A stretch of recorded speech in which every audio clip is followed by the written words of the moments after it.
My name is Katrica, and I'm a new intern at Nashville Emotional Wellness. And I'm here today with an awesome clinician, awesome therapist, Cameisha Mallory. And she's going to introduce herself and answer some of these burning questions that we have for her. Cameisha, can you tell us a little more about yourself? Mm-hmm. Well, my name is Cameisha Mallory. I am a master's level social worker. I too work with New Counseling as a therapist. I'm from Memphis, Tennessee. And yeah, I love my job, and I love, just being able to provide these types of services to our community and to our people. So Awesome. Thank you so much, Cameisha. We really appreciate you being here. Okay, on with our questions here. So, Cameisha, for me, the prominent reason I wanted to become a therapist is to be able to connect and support individuals in their pursuit of emotional wholeness. So, why are you a therapist and what attracted you to become one? I am a therapist because I just love people, and I love to work with people who may feel as though they don't have a voice or they don't have anyone to talk to, because as we all know, we are going through a lot in this world, and I just love to come and speak with people and help them understand that they're not in this alone. Like you don't have to be a perfect person, or you don't have to, deal with life difficulties by yourself, because we all go through them, so I just love to be able to just provide some form of hope or some form of just support to those people and to our clients that we work with. Because a lot of times people may feel like, oh, I don't need to go to therapy, but a lot of people do need to go to therapy, and let them know that it's okay to go to therapy. It doesn't mean that you're crazy or anything like that. Sometimes you literally just need a listening ear and someone to kind of help you walk through and talk through some things that you're going through. So I think that's why I became a therapist, just to be another form of support to our people. Thank you so much for that. Definitely. So, for me, Cameisha, from my own personal experience, I have seen the significance of having one person that shows you empathy and creates a safe space, and how that can change the course of your life. So, how have your life experiences shaped your perspective and your approach as a therapist? I think it showed me that, dealing with your own stuff inside your head and everything alone can be, detrimental at times, and it can be hard. I grew up in Memphis, and so I saw a lot, from time to time. And so just seeing, from my old neighborhood when I was younger, just seeing the need for support and resources and people to advocate for kids and families that really are trying their best, but sometimes we need a little more help. So I think that is really what kind of helped gear me in this direction as well, just seeing the need in the community, in our city, and just really in the world for mental health services. And again, letting people know that it's okay, because so many people, they may want these services, but they may not can afford them, or they may not know about them, or they may not, be able to reach them. So just trying to be that bridge. Yeah, I definitely, yeah, me too. That's amazing. Definitely the need Yeah. is there, my heart is for sure. So for Cameisha, as an intern, I am developing my processes and defining my specific modalities of interest. So what is your practice modality? And can you explain your clinical process before, during, and after a session with a client? Okay. I think my modalities sometimes are kind of all over the place, depending on, the client and their need. But I work with a lot of people who we use cognitive behavioral therapy, the individual counseling itself. It kind of is an array of things that we work with.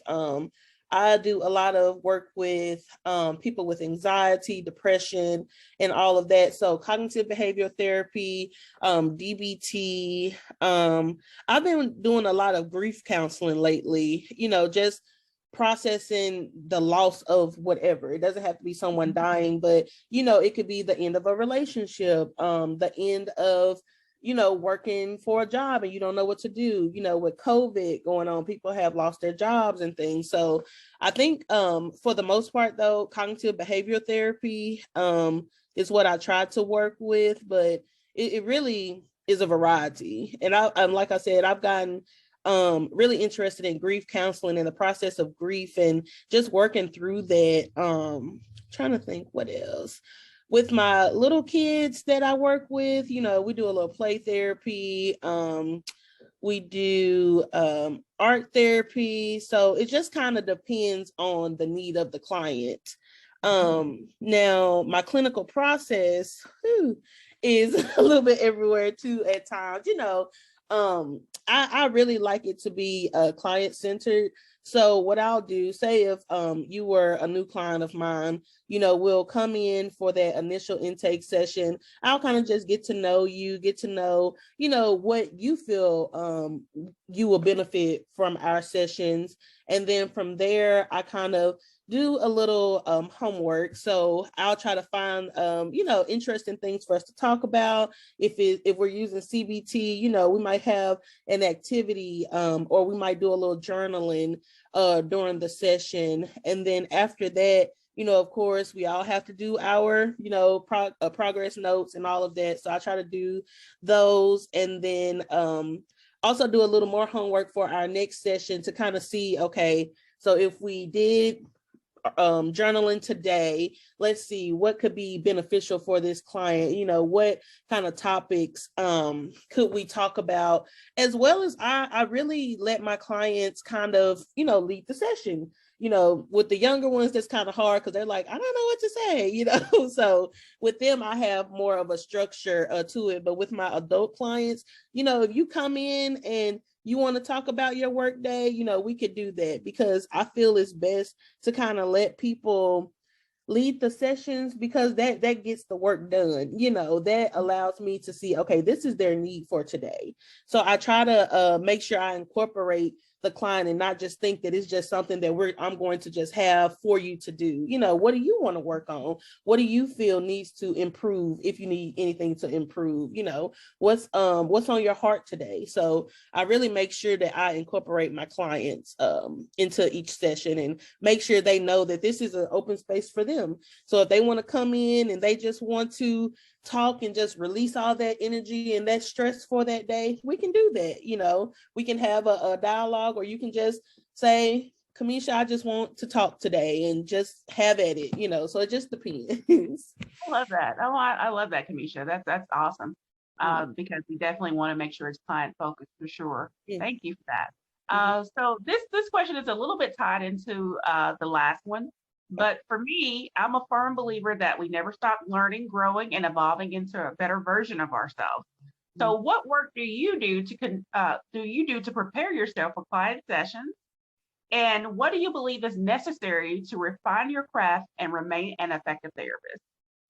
Okay, so what I do to kind of prepare for my sessions is, again, I'll I'll kind of look over my notes and see, what we talked about last session, what progress have we made, and then that kind of gears me to just have some things on the side for us to talk about. If, like I said, with the younger kids, if they come in and they may not have much to say, so I'll just have little activities for us to do. I definitely try to do a little come to Jesus woosah, so my mind is clear, because I don't want to come into the session, with too much of my work day into that session, because I'm not going to be beneficial to those clients if I do that.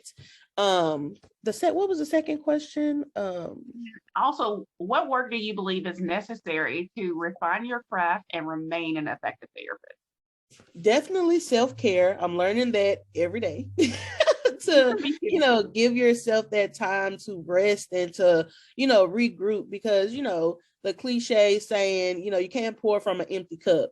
So I can't help anyone if I'm not helping myself, if I'm not mentally prepared for the day, if I, don't feel my best. So I try to incorporate some type of self-care, whether that's journaling, whether that's just taking a nap, whether that's whatever, so I can feel rejuvenated and I can feel, refreshed for this, for our session, because sometimes, we'll have sessions back to back to back. And so that's a lot, that's a lot of, emotions, that's a lot of just thought processing, as well as I'm an empath, so I feel everything. So sometimes I just need to make sure I put in some days for me to just do nothing, because self-care is important, and it's important for your mental health. So always make sure that you are, taking care of yourself, whether that's eating right, drinking enough water, because Lord knows I don't sometimes. So just making sure that you're healthy and you're good, because again, you can't help anyone if you're not helping yourself. Exactly. Thank you so much. Mm-hmm. So Cameisha, Mm-hmm. we all have a level of innate bias. Mm-hmm. So what are some ways that you identify and deal with your own biases when working with your clients? And what work do you do to prevent those biases from entering your client session? I do a lot of radical acceptance. Like sometimes I have to just sit back and just reflect on my feelings and my thoughts and things like that. So if a client comes in and I, through talking or whatever, feel that I may have a bias towards maybe their way of doing something, or maybe whatever it is, I try to leave that at the door, because again, I'm here to serve a purpose, and I'm here to make sure that, they get whatever service that they need, no matter what it is, that I am biased about. Because honestly, that's not important when it comes to someone's mental health. What my feelings are, they really don't matter. I try to, like I said, do some self-reflecting, and I do a little journaling to kind of think about, okay, so if I am biased towards this, how can I move past that to provide this service for these people? Because again, one reason why I came into therapy was to provide services for the voiceless. So I would be, kind of hypocritical if I would make my bias an issue in providing a service to my clients. So it's hard, because no one is just going to be, just throw their bias away. But at the same time, as a professional, and because of this type of profession, we're going to work with all, people from all walks of life. So who am I to, shun someone or put my bias before their need, Exactly. Oh, I love that. So Cameisha, Mm-hmm. can you tell me about a time when your values, and I feel like this question it might tie into the last one as well, about a time when your values were different from your client's active goals or efforts to achieve self-determination? Were you able to help them? And is there anything that you would have done differently? Mm-hmm. Let's see. Well, I can talk about, I think this kind of matches that question. So I had a client that it was a adolescent client, and it really wasn't so much of the client, but their parent that I was having a little difficulty with, because the client, he started to open up to me, and he started to talk, a lot about how he felt about different things that were happening in the home. Nothing like abuse or anything, but just kind of like not being able to voice his opinion and, talk and things like that, or use some of the coping skills that we were trying to implement with him, because he had like anger issues and things. And so the parent was kind of upset because he was telling me all these things. And so she didn't want him to be too open in therapy, I guess, because she didn't want anything to come out or what have you. And so I think that was kind of the most difficult thing, because it was kind of like, we're working towards, him building his coping skills and building the appropriate way to express his feelings. But it's kind of hard because he's battling with, okay, I can't say too much, And so I had to kind of talk to this client's parent and just let them know, what the purpose of therapy is. And if he's not able to, completely open up, then we're serving no purpose here, because he still feels how he feels and kind of tied down. And he expresses that through anger, and so sometimes it's hard, because it's kind of like you're working on one goal, and then if everybody's not on the same page, it can be a little disorderly or it can be a little difficult to kind of work through some things if everyone isn't on the same page. So I had to really kind of sit back and be like, okay, how can I work with this family group? How can I best serve them? Because I don't want to be a detriment to anyone, but also if there's a need there or if there's something going on, we have to talk about it. That's why you come to therapy, so it was a lot of kind of talking to the parent and getting them to understand the therapy process, because sometimes people don't understand the therapy process, and so I try to explain it the best way I can, as well as just show them that, I'm here to help. At the end of the day, I'm your son's client, therapist. He's my client, so I'm here to help him. So I just need you to be able to allow me to help him. So I think that's kind of the most difficult one, or the time where kind of her self-determination was just like, he just needs to know this, but it's like, no, it's some other things that he needs to work on, but he has to be able to be open. Exactly. All right. Yeah, definitely. I can definitely understand that. Mhm. Okay, moving on to a little one that's maybe a little bit different in nature.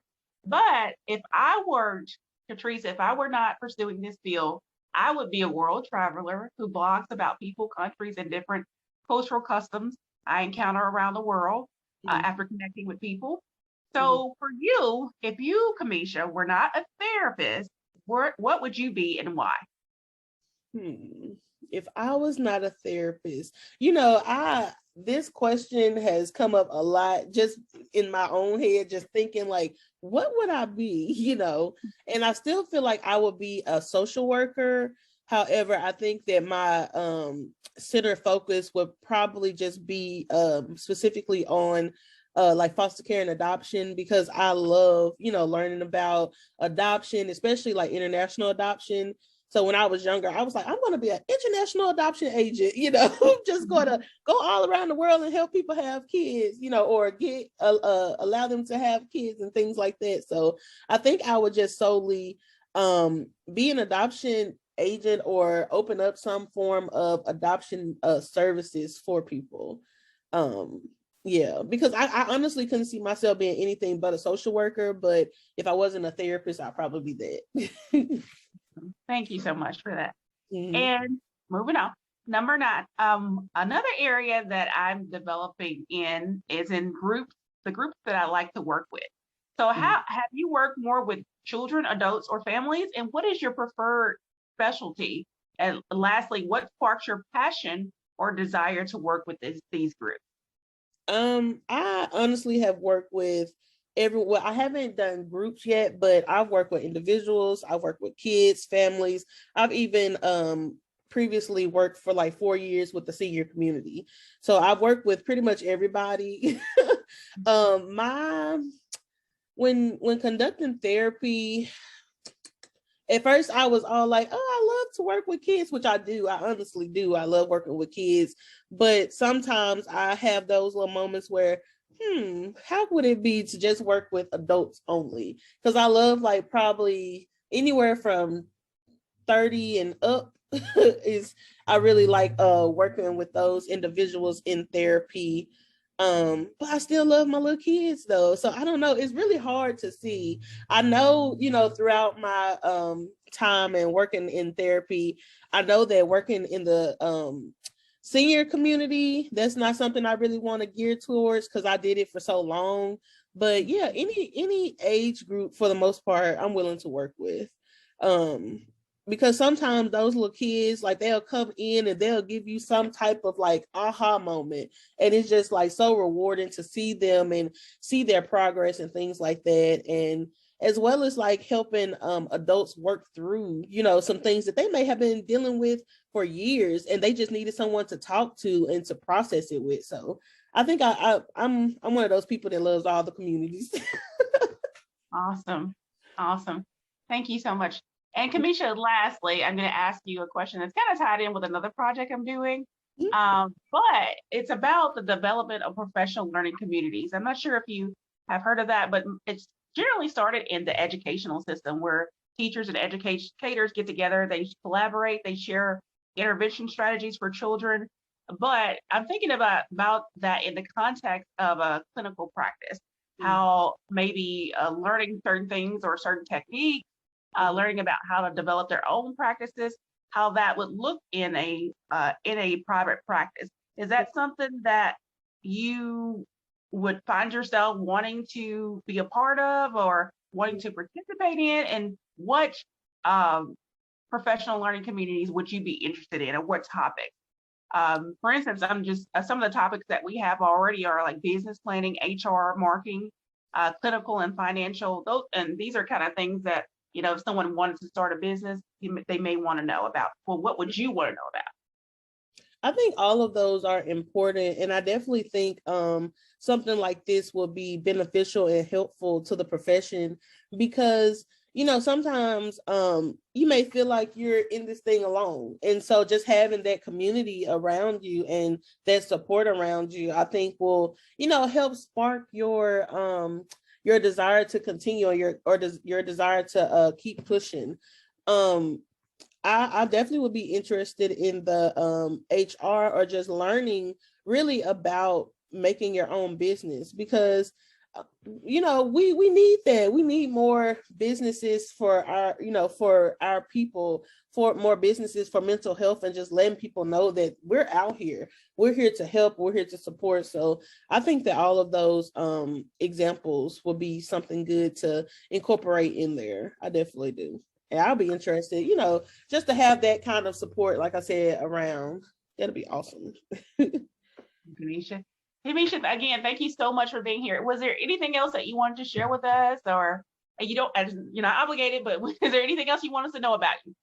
No, I just thank you for your time, and thank you for doing this, because this really has me thinking about my career, as well as about like you said, like what would I be? So they had me thinking for real, like what would I be if I wasn't a therapist? So just thank you for this opportunity and this time. Like this was awesome. Thank you so much.